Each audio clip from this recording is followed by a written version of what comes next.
Hello, this is the new Long Dyke Junction reported in. Don't take any notice of this loop here. This was just I just put this in so I just run some frames and get the reality of the length of it when you're trying to film. So a lot of unknowns here for me because I haven't done a layout this big before. I've only done 3 and they've all been in that little bedroom. Now this room is a different ball game. So, you know, I'm just sort of, but I've tried everything on the layouts I've done. I've tried different ways of doing things. I use them as learning curves really, you know. So it's not about these trains and all this, I'm just explaining to you what's going on here. So, it's just running in the background. This is that line there at the back, where that freight liner is, that's going to be called the valley lines. And that's going to be raised up. That's why it's all solid together, because I knew I was keeping that bit. This over here is not solid, it's just to create a loop. So that's going to be raised up. So forget all these houses and buildings, they're only there because I'm not trying to box them up, or, well, I mean, because I have to do painting and decorating the bedroom and the other room, and I just don't have time to do anything with them, so I just plonk them there. But I don't know what's happening with them at the moment. I'm still trying to do a track plan. Now what I come up with, I'm going to still call it Long Dyke Junction, just a new Long Dyke Junction, because I just like the name. And it means something to me from the past. It's the first place where we used to go watching the trains when we were kids on the South Wales main line. In Splot. That's what I used to call the other one Splot, because it's long way. So there's a connection with it all. Anyway, 50 odd years later, this is where we are. We're building models of what I can sort of remember. Mind you, these HSC's one out then. But so anyway, let's get back to it. So what I'm thinking of doing, I did have a look in magazines and all that. I'm thinking of putting a major station either this side or it might go this side. I'm not sure yet. But there's a major station going to go somewhere. There's 4 lines, 4 running lines, 2 sort of passenger express lines, and the other 2 are local, freight, etc. So there's 4 lines going to be running around in a loop, and they're going to come around here. I put a new drop down in now. I like this, it looks a bit flimsy, but I've done these before, and I've never. The only time you get trouble is when you ballast them. Everything seems to go, you know, the wood sort of expands, and that's when you get the issues. But at the moment they're probably alright. So what I've done over here, I've sort of raised and then dropped the ground level to try and, so what I'm going to do there is build the track up so it's above sort of ground level all the way around here, as you can see there. And this side is just going to be flat, straight on. So I'll probably put the station over this side. And then the branch line, which will go around, it'll stay, pull into one of the platforms on the station, but it'll also bypass the station as well. And I'm going to put a couple of stations, like one probably up in that corner, and then probably one over there in that corner, branch line type stations. And your idea is a branch will. Both lines will sort of lower down to a platform on the, which I'm going to base on sort of Cardiff Central loosely. So, you know, and if anyone that's been there knows that the valley lines pull in then, they go up a gradient, up the Queen Street, and then you've got the valleys and whatever. So I'm going to try and reproduce that sort of thing. There's going to be the old Canton sheds then, the other way. So they're going to, this is one of the sheds. So I'm going to create a bit of a complex of sheds as well. So The 4 lines will come across here and go all the way around. They won't be straight, they'll be diving here, there and everywhere. They get a bit more through countryside and all the rest of it. I don't know about tunnels and all that and viaducts. I've had a gut full of viaducts.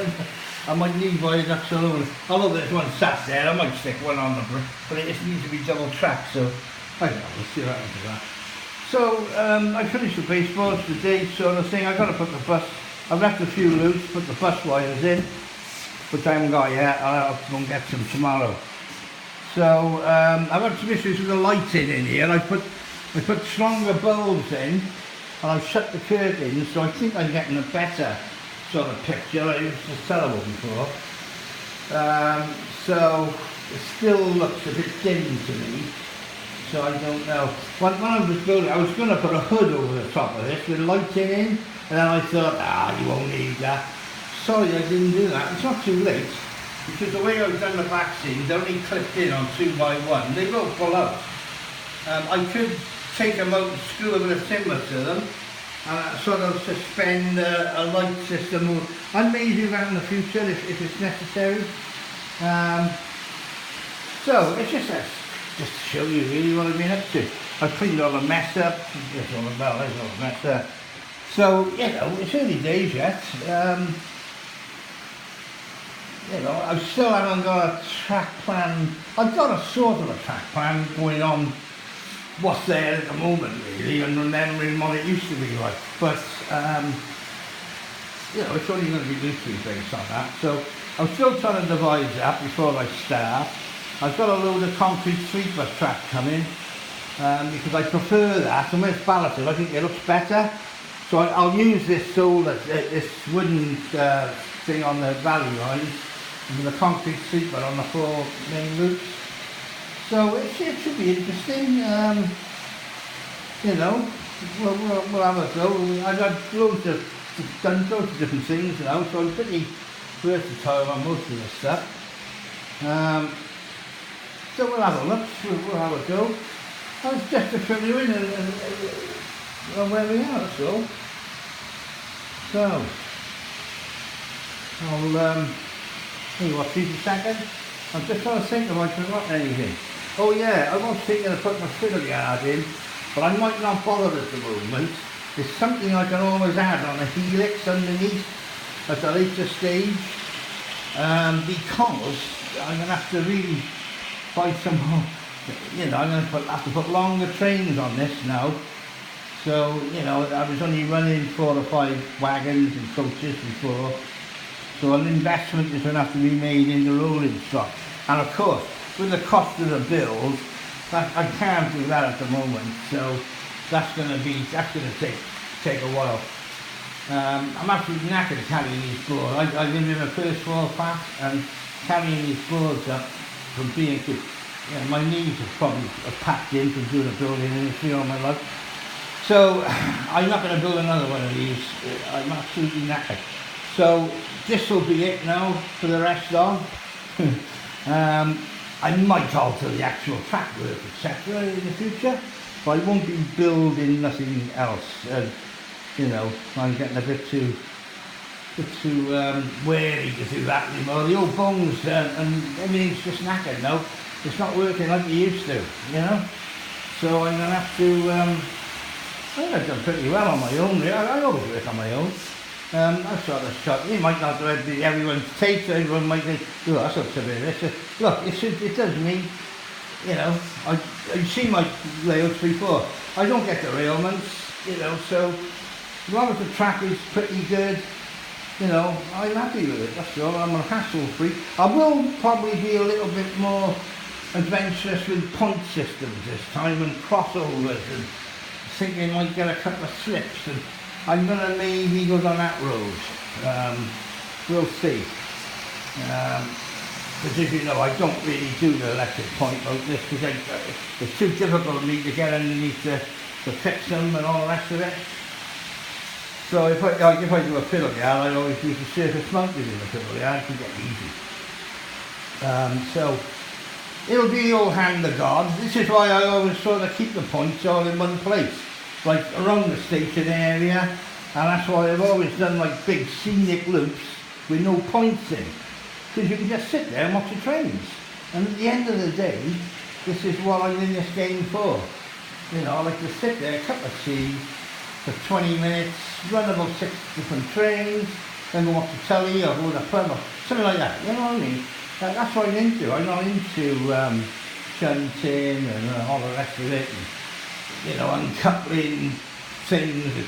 It's just too fiddly for me with my aircraft. Everything's a bit, you know, I got to be sort of keep it so it's easy for me to actually work on. And I find, so anyway, I'm boring going into that now. So I'm off. And when I start laying some track now, probably the end of the week or whatever, and running some electrics, I'll do another little interval.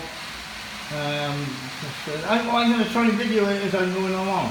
What I'd probably do, I'll invest in a tripod so I can sort of try and get better video. The beauty of this layout is now, I can set a tripod up here with a decent camera on a zoom, I can zoom and all the rest of it.